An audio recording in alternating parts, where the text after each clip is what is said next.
إن الحمد لله نحمده ونستعينه ونستغفره ونعوذ بالله من شرور أنفسنا ومن سيئات أعمالنا من يهده الله فلا مضل له ومن يضلله فلا هادي له وأشهد أن لا إله إلا الله وحده لا شريك له وأشهد أن محمدا عبده ورسوله أما بعد فإن خير الحديث كتاب الله وخير الهدي هدي محمد صلى الله عليه وسلم وشر الأمور محدثاتها وكل محدثة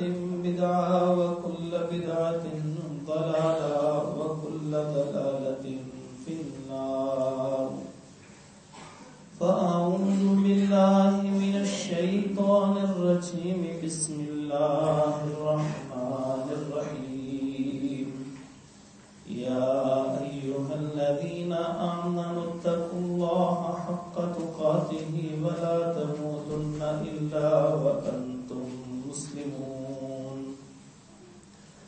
يا أيها الناس اتقوا ربكم الذي خلقكم من نفس واحدة وخلق منها زوجها وبث منهما رجالا كثيرا ونساء واتقوا الله الذي تساءلون به والأرحام إن الله كان عليكم رقيبا يا أيها الذين آمنوا اتقوا الله وقولوا قولا سديدا يصلح لكم أعمالكم ويغفر لكم ذنوبكم ومن يطع الله ورسوله فقد فاز فوزا عظيما اللهم صل على محمد وعلى آل محمد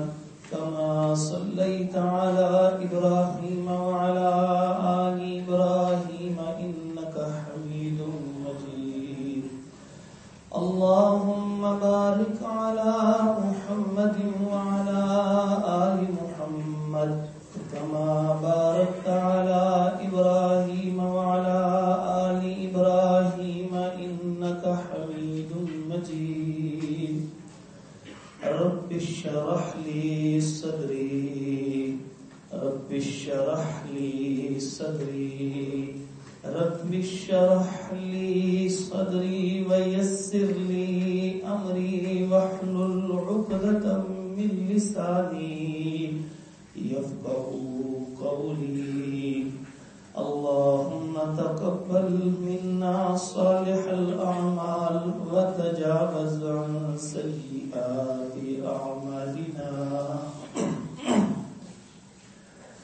اللهم طهر قلوبنا من النفاق وأعمالنا من الرياء وألسنتنا من الكذب وأعيننا من الخيانة فإنك تعلم خائنة الأعين وما تخفي الصدور اللهم إنا نسألك علما نافعا وعملا متقبلا ورزقا طيبا واسعا سهلا عاجلا حلالا مباركا وآتنا توفيق الإنفاق مما رزقتنا وشفاء من كل داء إلى أجل مسمى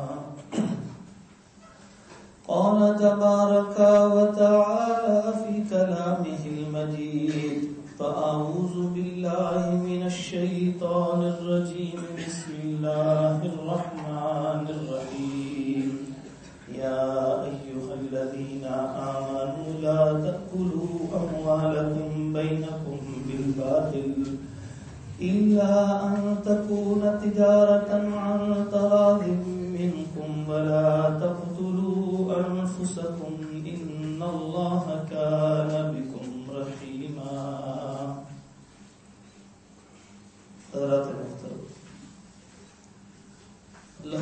ربوبیت نے انسانوں کو زندگی میں کوئی جو مال عطا فرمایا ہے وہ اس کی ملکیت میں رکھا ہے. کسی شخص کو اجازت نہیں کہ اس کی ملکیت کے مال کو اس سے حاصل کر سکے، خواہ وہ کرنسی کی شکل میں ہو، خواہ وہ اشیاء کی شکل میں ہو. کسی شخص کو کوئی اجازت نہیں کہ دوسرے کا مال لے،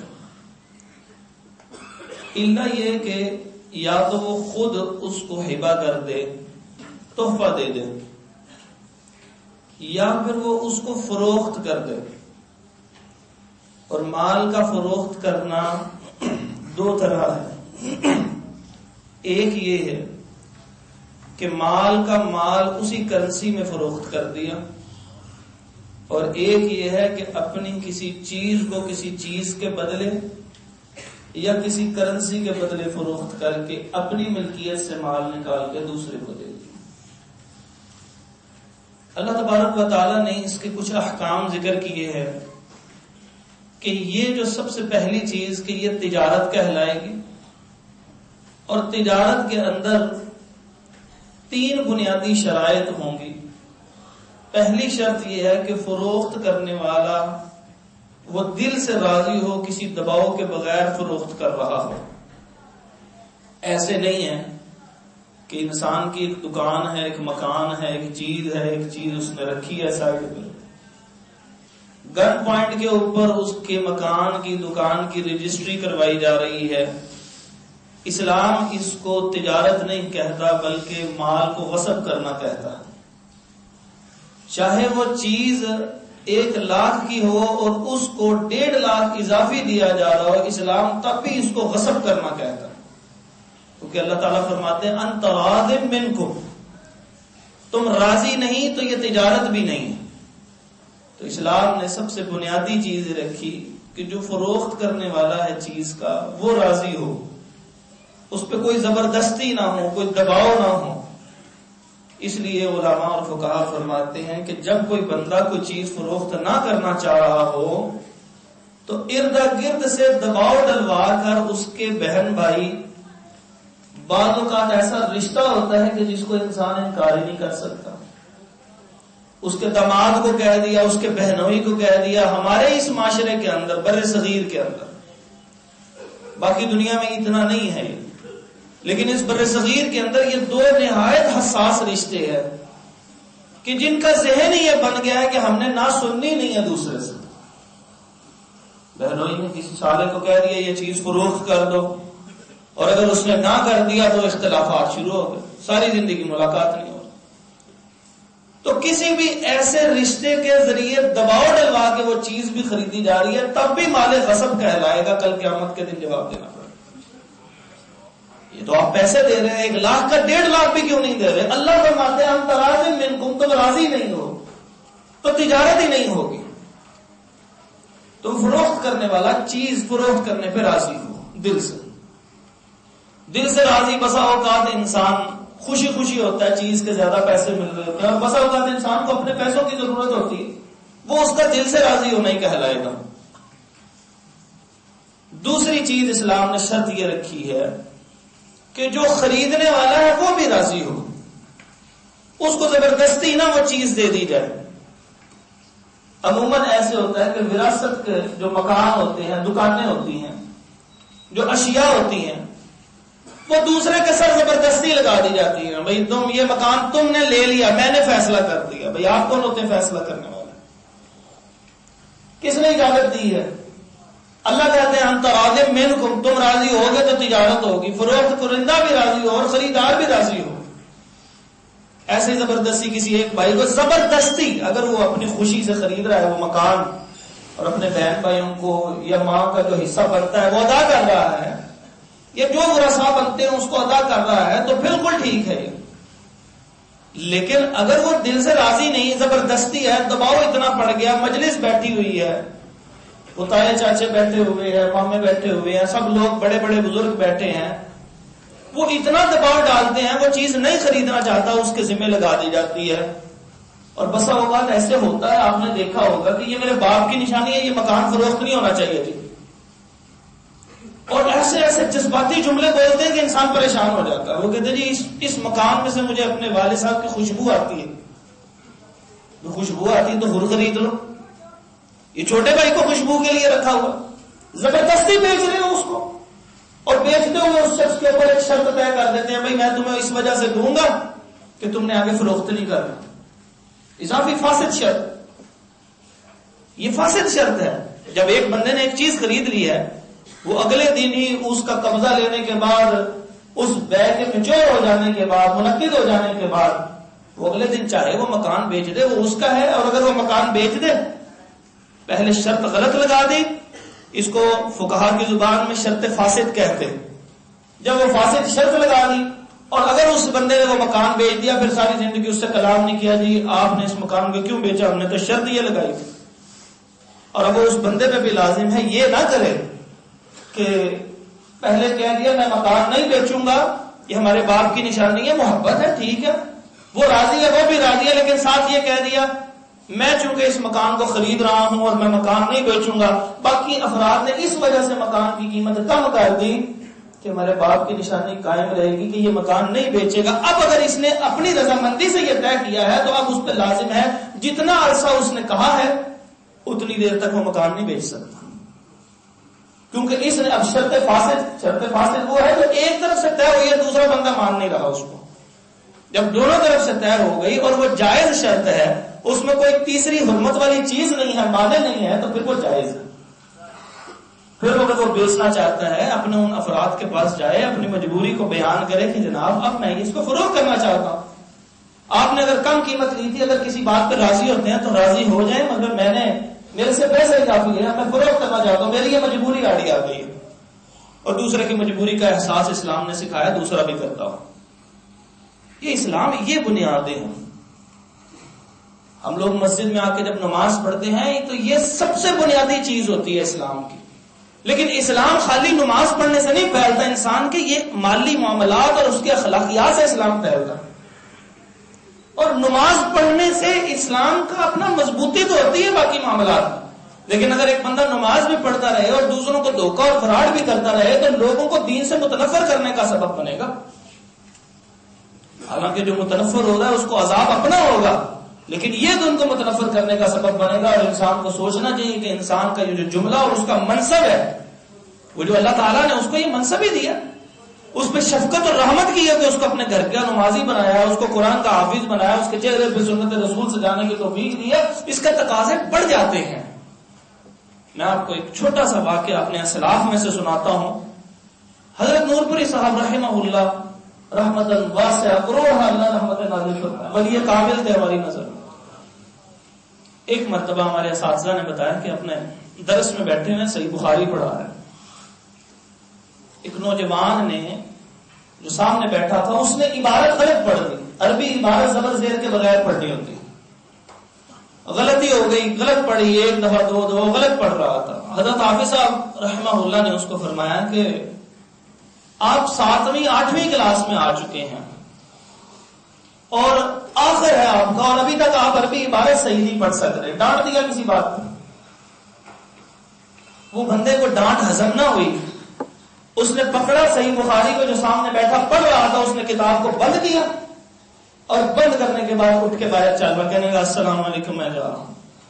ابھی صاحب نے آواز دے کے درس شروع کے پوچھا کہ کدھر جا رہے ہو؟ انہوں نے دروازے پہ پہنچ کے کہا, اس بندے نے, اس نے کہا میں کہہ دوں گا اللہ تعالیٰ سے میں پڑھنے آیا تھا تیرے رسول کی بات اور میں ان کی ڈانٹ کی وجہ سے چھوڑ کے آ گیا. حضرت حافظ صاحب نے اپنی کتاب بند کی اور اٹھ کے اس کے پیچھے چل پڑے اور اس کو منا کر لے کے آتے ہیں. اگر وہ نہ منا کے لے کے آتے تو استاد کا حق ہے, وہ ڈانٹ سکتا تھا. لیکن جب ایک منصب عطا اللہ تعالیٰ فرما دیتا ہے نا, یہ بھی منصب ہی ہوتا ہے, یہ کسی خاص عہدے پہ پہنچنا منصب نہیں ہوتا. اللہ تعالیٰ نے آپ کو چنا ہے کہ آپ کو توفیق دیا, اپنے چہرے کے اوپر سنت رسول رکھی ہے. نہ توفیق دیتا, آپ کے گھر کے اندر بلا اجازت کوئی داخل نہیں ہو سکتا. میرے رب کے گھر میں کون داخل ہو سکتا ہے؟ اللہ نے آپ پہ اور میرے پہ رحمت کی اور ہم اندر آئے ہوئے. تو یہ منصب ہے اللہ کے ہاں, اس کی قدر ہے, ہمیں بھی قدر کرنی پڑے گی. اس لیے لوگ بھی اس لیے بے ساختہ کہہ دیتے، کہتے یار داڑھی رکھی آپ جھوٹ بول رہے ہیں، مطلب یہ ہے تیرا قدر کی، اللہ نے تیری قدر کی ہے تو تیرے منصب کے اندر جائز سے بڑھ کے مزید شفقت کرنا بنتا ہے۔ اللہ کے نبی پاک صلی اللہ علیہ وسلم جیسے شفقت کیا کرتے تھے ایسے کرنا بنتا ہے۔ تو یہاں پر بھی ایک کیفیت میں نے آپ کے سامنے بتائی کہ جس وقت مسلمان آپس میں شروط طے کر لیتے ہیں تو وہ جائز ہوں تو ٹھیک ہے، اگر وہ ناجائز ہوں تو وہ بیع منعقد نہیں ہوگی۔ یہ ہے اسلام نے دو شرطیں بتائی۔ جو تیسری شرط اسلام نے بتائی ہے وہ یہ بتائی ہے کہ تم بھی دونوں راضی ہو، تم چیز فروخت کرنے پر راضی ہو، وہ چیز خریدنے پر راضی ہے، ریٹ بھی طے ہو گیا، چیز بھی دیکھ لی، ہر چیز ٹھیک ہے، اسلام نہیں راضی تو وہ تجارت بھی حرام ہو جائے گی۔ ایک بندہ شراب فروخت کرنے پر راضی ہے، ایک خریدنے پر راضی ہے، اسلام راضی نہیں، وہ تجارت حرام ہو گئی۔ ایک بندہ سود لینے پر راضی ہے، ایک بندہ سود دینے پر راضی ہے، ایک سود لکھنے پر راضی ہے، ایک اس پہ گواہ بن رہا ہے، اسلام ان چاروں کے اوپر راضی نہیں ہے، وہ ناجائز ہو گئی۔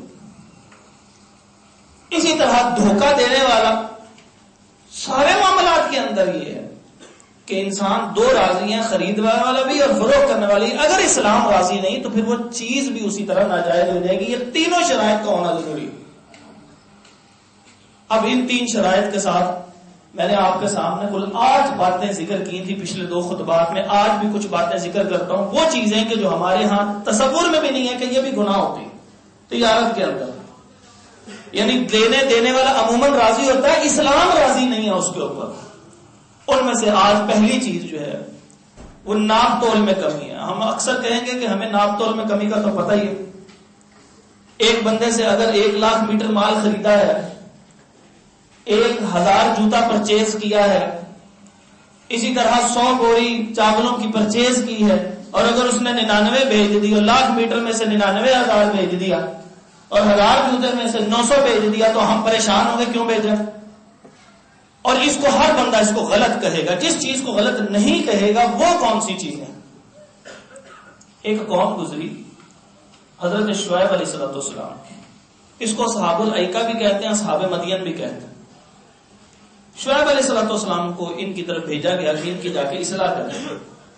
شعیب علیہ السلام نے ان میں جو غلطیاں دیکھی ان میں ایک شرک کی غلطی تھی اور ایک یہ ناپ تول میں کمی کرتے تھے۔ انہوں نے جا کے ان کو کہا وَلَا تَبْخَسُوا النَّاسَ أَشْيَاءَهُمْ، لوگوں کی چیزوں میں کمی نہ کیا کرو، اوفوا الکیل والمیزان، ناپ تول پورا کیا کرو۔ پیسے جب پورے لیے ہیں تو چیز بھی اس کو جو لی ہے، جو بات طے کی ہے اس کو وہ ادا کرو۔ تو جب انہوں نے اس بات کو ماننے سے انکار کر دیا اور شرک بھی کرتے رہے اور زمین پہ فساد، چوری، ڈکیتی بھی کرتے رہے، دھڑلے سے دھونس دھاندلیاں بھی کرتے رہے، اللہ تعالیٰ نے اس قوم کو ختم کر دیا۔ ہمارے معاشرے کے اندر بھی بہت ساری یہی چیزیں شاید پائی جاتی ہیں، ناپ تول میں کمی۔ مثلا میں اس کی چند ایک مثالیں دیتا ہوں، باقی آپ اس پہ خود ہی قیاس کر لیجئے گا اور اصلاح کی نیت سے سماعت کیجیے۔ چاول جب ہم خریدتے ہیں نا کوئی، تو 50 کلو کا توڑا ہوتا ہے، اور وہ 50 کلو کا جو توڑا ہوتا ہے وہ جب نیا چاول ہوتا ہے تو اس کے اندر کچھ نہ کچھ پانی کی مقدار ہوتی ہے ہمیشہ۔ یہ جو سمجھدار افراد ہیں، جو بزرگ ہیں، ان کو معلوم ہے اس کی کچھ مقدار پانی کی ہوتی ہے۔ جیسے جیسے چاول پرانا ہونا شروع ہوتا ہے اس کی وہ مقدار ہلکی ہلکی ویبریٹ ہو جاتی ہے، اڑ جاتی ہے، ہلکی ہلکی، زیادہ نہیں ہوتی۔ 50 کلو میں سے 1.5-2 کلو بہت آدھ ہوئی تو، یعنی بالکل گیلا چاول آپ نے پیک کر دیا ہے تو پھر کوئی 2-2.5 کلو کے قریب ہوگا، اور اگر تھوڑا سا خشک ہونے کا 10-12 دن جو ہے وہ چھاؤں کے اندر خشک کرنے کے بعد جب آپ نے اس کو چھڑائی کے بعد میں پیک کیا تو وہ 1.5 ضرور پھر بھی کلو کا کم ہو جاتا۔ ہمیں علم ہی نہیں ہے، ہم نے وہ چاولوں کی بوریاں لگائی ہوئی ہیں ایک سائڈ پہ، جس وقت فروخت کرنے کی باری آتی ہے چونکہ ہم نے بوری خریدی تھی تو بوری فروخت کر رہے، وہ پڑا چاول پرانا ہو جاتا ہے۔ میں انشاءاللہ ذخیرہ اندوزی کی جائز اور ناجائز صورتیں بھی اگلے جمعے میں ذکر کر دوں گا۔ وہ کچھ وقت گزرتا ہے، وہیں پڑا چاول پرانا ہو جاتا ہے، 6-8 مہینے گزر جاتے ہیں، سال بھی گزر جاتا ہے، آہستہ آہستہ اس میں سے نمی اڑ جاتی ہے۔ اب جس وقت وہ بندہ خریدنے کے لیے آتا ہے وہ ایک توڑا 50 کلو کا خریدتا ہے، اس کے اوپر لکھا ہوتا ہے 50 کلو، لیکن جس وقت اس کو تولا جائے گا وہ کبھی بھی 50 کلو نہیں نکلے گا، فطرتی طور پہ اس میں سے پانی تھوڑا سا اڑ چکا ہوگا۔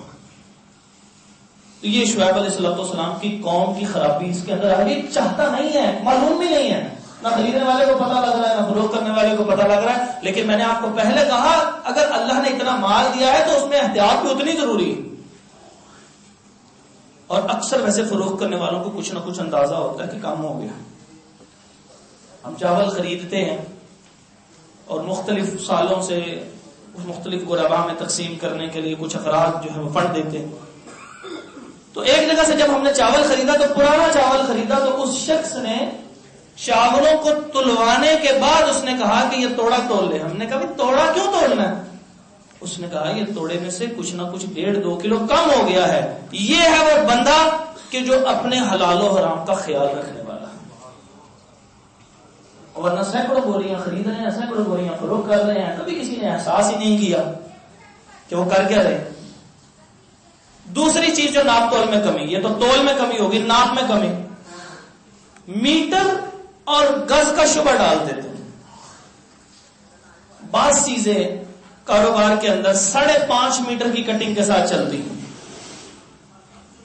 اب وہ جب 5.5 میٹر کی کٹنگ کے ساتھ چلتی ہیں تو وہ تقریباً 6 گز بن جاتا ہے اور اس کو 6 گز کٹنگ کہہ کے فروخت کر رہے ہوتے ہیں. حالانکہ 6 گز نہیں ہوتا، کچھ کم ہوتا ہے. اب جب اس کے اوپر 6 گز لکھیں گے تو پھر وہ مال حرام اس کے پیٹ میں جا رہا ہے، اس کی اولاد کے پیٹ میں بھی مال حرام جا رہا ہے. اور مال حرام کے میں نے آپ کو مفسدات بتائے تھے. اللہ تعالیٰ دعا قبول نہیں کرتے، نماز قبول نہیں ہو رہی، صرف ایک توبہ قبول ہو رہی ہے، اس کا صدقہ خیرات بھی قبول نہیں ہو رہا. وہ 5.5 منٹ کہہ کے دے گا لیکن حقیقت میں وہ 5.5 میٹر تو ہوتا ہے، لیکن جب وہ 6 گز کہہ کے دے گا تو وہ گز پورا نہیں نکلے گا. اسی لیے محتاط دکاندار جب کبھی کوئی چیز تولتے ہیں تو آپ نے دیکھا ہوگا وہ جو کنڈا رکھا ہوتا ہے اس کے اوپر کچھ نہ کچھ اضافی ڈال دیتا ہے. اور میں یہ سمجھتا ہوں کہ ہم لوگ جتنے زیادہ امیر ہوتے جاتے ہیں اتنے زیادہ بے احتیاطی ہو جاتی ہے. جبکہ غریب آدمی عموماً جو ریڑھی لگانے والے ہوتے ہیں کچھ کرتے ہیں فراڈ، شاپر تبدیل کر دیں گے، نقصان کر دیں گے، غلط چیز دے دیں گے. لیکن اکثر لوگ جب آپ کوئی چیز فروخت کرتے ہیں، آپ ان سے کوئی چیز خریدیں، وہ ہمیشہ جھکا کے کنڈا دیتے ہیں، زیادہ دے کے رکھتے ہیں، وہ احسان کرتے ہیں. اور ہم نے کبھی بھی احسان نہیں کیا کہ اگر ہم نے اس سے 70 روپے کلو کے حساب سے کوئی سبزی خرید لیا تو کبھی بعد میں 50-100 روپے اضافی دے دیا، بھائی تو اتنی محنت کر رہا ہے، دودھ میں لگا اپنے بچوں کے لیے، چل آج میں تجھ سے ریٹ کم نہیں کرواتا. ہم لوگ احسان سے پیچھے ہیں، وہ غریب آدمی تھوڑا تمہارا احسان کر رہا. میں نے آپ کو بتایا جس کے پاس منصب بڑا ہوتا ہے اس کے لیے طلب بھی اسلام کہتا ہے تیرے کام بھی بڑے ہونے چاہیے اتنے. 4 پیسے جس کے پاس نہیں ہے اس کا دل کا حوصلہ دیکھیں کہ وہ زیادہ چیز کر کے دے رہا ہے، اور جس کے پاس خوب پیسے ہیں وہ اس سے ہو چھیننے کی کوشش کر رہا. تیسری چیز جو ناپ تول میں کمی، وہ چور سائز چیزیں ہوتی ہیں. اور یہ آپ کو معلوم ہے چور سائز چیزیں کیسے ہوتی ہیں. سوٹ بنے ہوئے ہوتے ان کا ایک خاص نمبر ہے، اگر یہ 34 نمبر کا ہے تو اس کا سائز یہ سٹینڈرڈ سائز ہوتا ہے. اس سٹینڈرڈ سائز سے کم چیز بناتے ہیں اور کہتے ہیں یہ بالکل آدھی انچ کا فرق ہے، کوئی فرق نہیں پڑے گا، اس سے کوئی فرق نہیں پڑتا. وہ سلائی میں چیز چل جاتی ہے، ہم دفاع کرنے لگ پڑتے ہیں اس غلط چیز کو. لیکن وہ جو مینوفیکچرر نے بنائی ہے اس کو پتا ہے اس نے کتنا بڑا فراڈ لگایا. کیسے فراڈ لگایا؟ اگر ایک جوتا بنانا ہو نا، یہ قصور کے اندر جوتے بنتے ہیں سب سے زیادہ پورے پاکستان میں.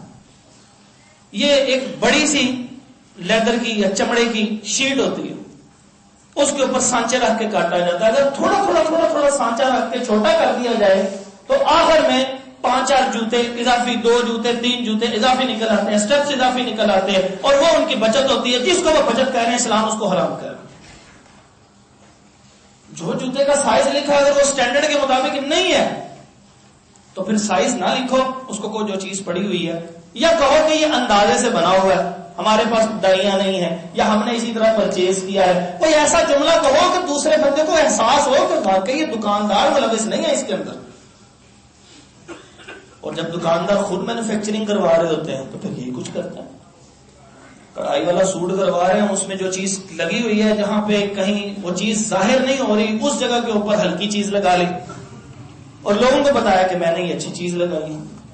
یہ سارے کا سارا دھوکہ. اسی طرح کپڑوں کے اندر ہے، اسی طرح بیڈ شیٹ آپ خریدنے چلے جائیں، جو ایک سائز ہوتا ہے اس سے تھوڑا تھوڑا چھوٹا سائز ہوتا ہے، چور سائز، اسٹینڈرڈ سائز، نام رکھ دیا ہم نے، حالانکہ بیڈ شیٹ وہی ہے، عام بندے کو نہیں بتاتا ہے، کوئی جو زیادہ خرید رہا ہوتا ہے صرف اس کو پتا ہوتا ہے، حالانکہ اس کے پتا ہونے کی کوئی ضرورت نہیں ہے، کیونکہ جو اینڈ کسٹمر ہے، اینڈ یوزر ہے، اس نے اصل میں خریدنی چیز ہوتی ہے، وہ گھر جا کے جس کو بچھاتا ہے وہ کہتا ہے یہ تو چھوٹی نکل، اور پھر جب وہ لے کے کہتے ہیں یہ چلتی یہ ہے، دھوکہ دے دیا ہر بندے نے، کتنے پیسے کما لے گا؟ پھر ہم پتہ آگے سے کیا کہتے ہیں؟ کہتے ہیں میری اولاد نافرمان ہے، پھر تم نے اللہ کی نافرمانی کر دی، اتنے بڑے مالک بادشاہ کی، تمہیں اپنی نافرمانی کی تو تکلیف ہوئی، تمہیں اس بادشاہ کی نافرمانی کرتے ہوئے کوئی تکلیف نہیں، کوئی پریشانی نہیں ہوئی۔ تو جو سائز اس کے اوپر لکھا ہے وہ سیم وہی سائز ہونا چاہیے۔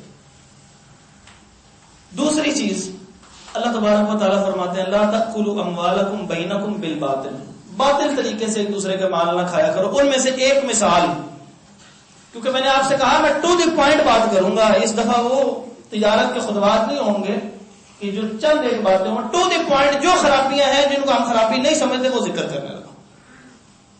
تجارت کرتے ہیں تو تجارت کی رقم، بعض اوقات کوئی سودا خریدتے ہیں وہ رقم زیادہ ہوتی ہے، تو ہم اس کے 3 حصے ہمیشہ کرتے ہیں۔ پہلا حصہ کو کہتے ہیں ٹوکن، وہ بالکل مائنر سی رقم ہوتی ہے، چھوٹی سی رقم ہوتی ہے، 1 کروڑ کے سودے کی ٹوکن ₹1,00,000 ہوگا، 50,000 ہوگا، 2 لاکھ ہوگا، 1.5 لاکھ ہوگا۔ بس صرف ٹوکن وہاں پڑتا ہے کہ جس وقت ہمیں پتا ہے کہ وہ کروڑ کی چیز 80 میں دے رہا، تو ہم ٹوکن کی جگہ پوری کی پوری رقم لے کے چلے جاتے ہیں کہ کسی طرح اس کو نہ پتا لگے ہم اس کا مال خرید کے تھوڑے سے پیسے کما لیں۔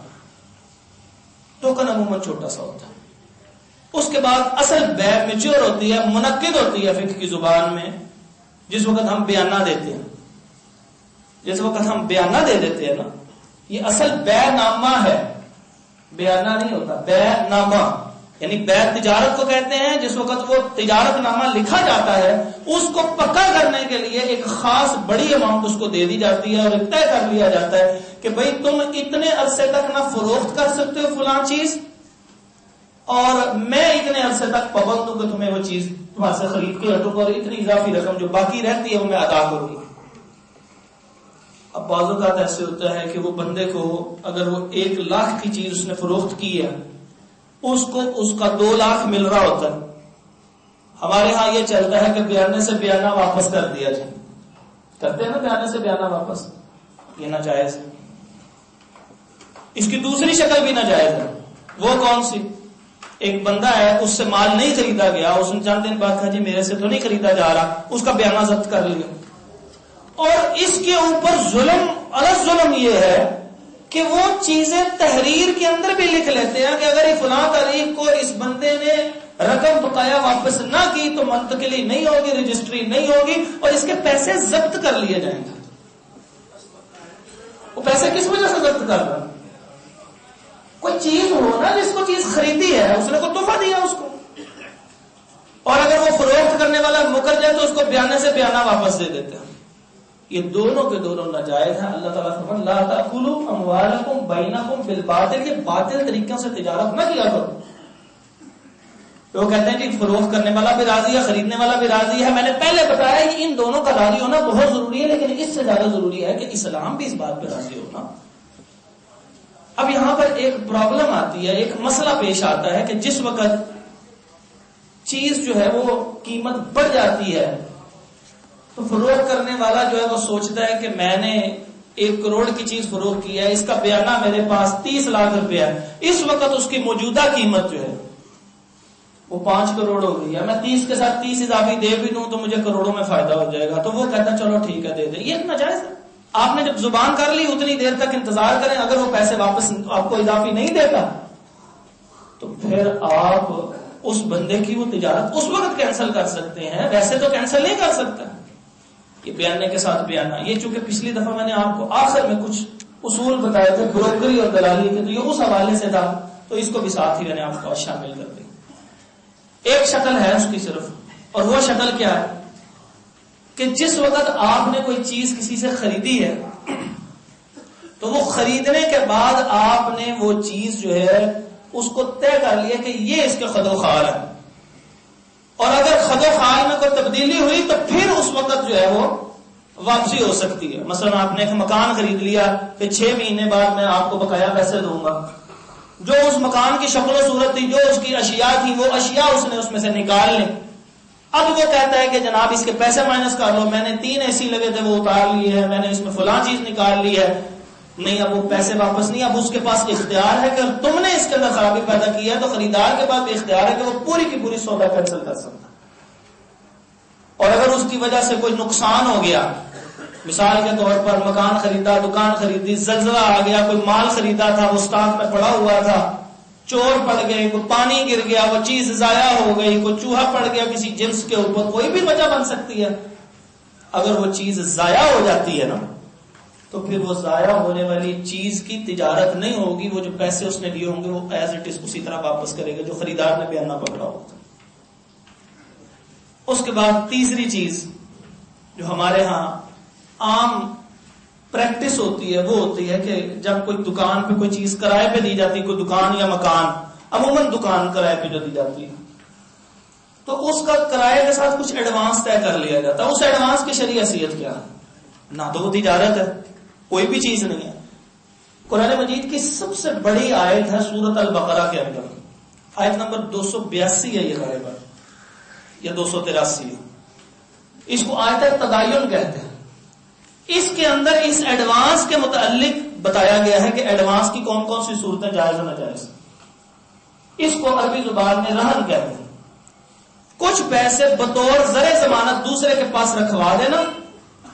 اب اس کے اندر 2 مسئلے ہیں کہ اگر آپ نے وہاں پر پیسے رکھوائے ہیں 2 لاکھ روپیہ اور وہاں پہ طے کر لیا، وہ 2 لاکھ کس وجہ سے رکھوایا جاتا ہے کہ اگر وہ دکان میں سے کوئی چیز خراب ہو گئی، بارگانا خراب ہو گیا، اس کی کوئی لائٹنگ خراب ہو گئی، آپ نے کوئی چیز تباہ کر دی، ٹائلیں توڑ دی، کوئی چیز خراب ہو گئی تو اس میں سے اس کے پیسے کاٹ لیے جائیں گے. یہ اس لیے ہوتا ہے. یا جس وقت آپ چھوڑ کے جا رہے ہیں بل اتنا پڑا ہوا ہے اس کے اوپر دینے والا، تو یہ اس لیے ایڈوانس دیا جاتا ہے. تو یہ جائز ہے یہاں تک. لیکن جس بندے نے ایڈوانس دیا نا دوسرے کو، یہ چونکہ اس کے ذاتی پیسے ہیں اور دوسرے کو بطور زر ضمانت رکھوائے ہیں، سال گزرنے پہ زکات وہ بتا دے گا کہ جس کی اصل اماؤنٹ ہے اس کے پاس. آپ نے ایک مکان لیا، دکان لی، اس کو آپ نے 5 لاکھ روپے ایڈوانس دیا ہے، سال گزرے گا تو آپ زکات خود دیں گے. وہ جس نے زکات ایڈوانس پکڑا ہوا وہ نہیں دے گا، وہ ہر سال وہی ادا کرتا جائے گا کہ جس بندے کی اصل قیمت ہے. کیونکہ اللہ تعالیٰ فرماتے ہیں خذ من اموالہم صدقۃ، یہ ملکیت والے کو یعنی مالک کو زکات پڑے گی. یہ اس بات کی دلیل ہے. تؤخذ من اغنیائہم، ان کے مالوں میں سے، ان کے امیروں کے مالوں میں سے زکات لے گی تو انہوں نے اپنے مال میں سے دینی ہے. جس بندے نے ایڈوانس پکڑا ہے وہ تو اس کا نہیں ہے. اگر وہ بھاگ جائے تو یہ جملہ کیا کہے گا؟ کہتا میرا پیسے لے کے بھاگے. تو جس کے پیسے ہیں تو پھر وہی زکات ادا کرے گا. دوسری چیز، ایڈوانس کی وجہ سے کرایہ کم نہیں ہوگا. لوگ کہتے ہیں نا جی ایڈوانس زیادہ لے لیں جی، کرایہ چھوڑ دیں جناب. یہ 40,000 کی دکان ہے، آپ اس طرح کریں 20 لاکھ ایڈوانس لے لیں، 5,000 کرایہ لیتے ہیں. کرتے ہیں نا ایسے ہم لوگ؟ کیوں جی کرتے ہیں یہ سب کچھ؟ یہ سارا کا سارا سود ہے، بیان ہی سود ہے. کیوں؟ کیونکہ یہ 20 لاکھ روپیہ استعمال کرنے کے عوض کرائے میں چھوٹ دے رہا ہے. اس کا مطلب یوں سمجھیے کہ ہر مہینے 20 لاکھ پہ سود لیتا ہے جو اس کے کرائے میں سے مائنس کر کے دیتا ہے. اللہ تعالیٰ فرماتے ہیں لا تأکلوا الربا اضعافا مضاعفا، بڑھا چڑھا کے یہ سود نہ کھایا کرو. احل اللہ البیع وحرم الربا، اللہ تعالیٰ نے یہ سود کو حرام قرار دیا. وقت ہو گیا ہے، انشاءاللہ اگلے خطبے کے اندر یہ بقایا جو صورتیں رہتی ہیں، تقریباً 8-9 بقایا صورتیں رہتی ہیں، ان کا انشاءاللہ ذکر کریں گے. اقول قولی ھذا استغفر اللہ لی ولکم ولجميع المسلمین.